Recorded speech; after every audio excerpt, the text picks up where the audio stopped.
बदलापूर प्रकरणामध्ये एक मोठी अपडेट येते। अक्षय शिंदेला 26 ऑगस्ट पर्यंत पोलीस कोठडी सुनावण्यात आली आहे। अक्षय शिंदे हा बदलापूर अत्याचार प्रकरणातला आरोपी आहे। 2 चिमुकल्या मुलींवर अक्षय शिंदेनं अत्याचार केलेला अक्षय शिंदेला 24 ऑगस्ट पर्यंत पोलीस कोठडी सुनावण्यात आलेली आहे। महत्त्वाची बातमी या क्षणाची।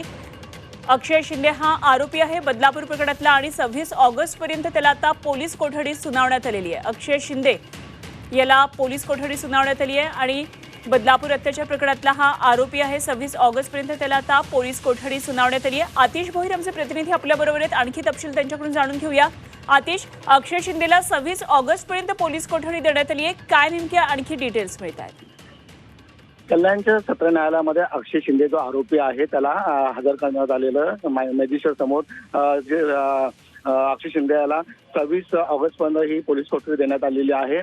बदलापूरची जी नामांकित शाळा आहे त्यामध्ये 2 मुलीवर अत्याचार केलेला त्या प्रकरणामध्ये अक्षय शिंदे याला आज कल्याण न्यायालयामध्ये जलदगती न्यायालय जो आहे जलदगती न्यायालयामध्ये हजर केलेला आहे। मोठ्या प्रमाणात पोलीस बंदोबस्त लावण्यात आलेला आहे, त्यामुळे इथे छावणीचं वातावरण आहे। मात्र जे काल जे रेल्वे रोको जो केलेला त्यामध्ये जे आंदोलक होते त्यांना सुद्धा कल्याणच्या न्यायालयामध्ये हजर करण्यात आलेलं आहे।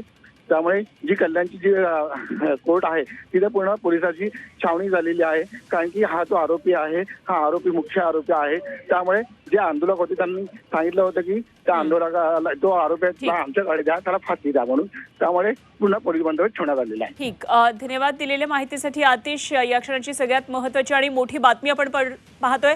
बदलापूर प्रकरणातला हा मुख्य आरोपी आहे अक्षय शिंदे आणि त्याला आता 26 ऑगस्ट पर्यंत पोलीस कोठडी देण्यात आली आहे। कल्याणच्या कोर्टामध्ये आज हजर केलेलं होतं आणि विशेष म्हणजे जलदगती न्यायालयामध्ये हजर करण्यात आलं होतं। याच ठिकाणी कल्याण कोर्टामध्ये बदलापूरच्या जे रेलोको आंदोलन केलेलं होतं त्या आंदोलनकर्त्यांना सुद्धा याच कोर्टामध्ये आणलं गेलं, त्यामुळे एक प्रकारे पोलीस छावणीचं स्वरूप कल्याण कोर्टाला आलेलं।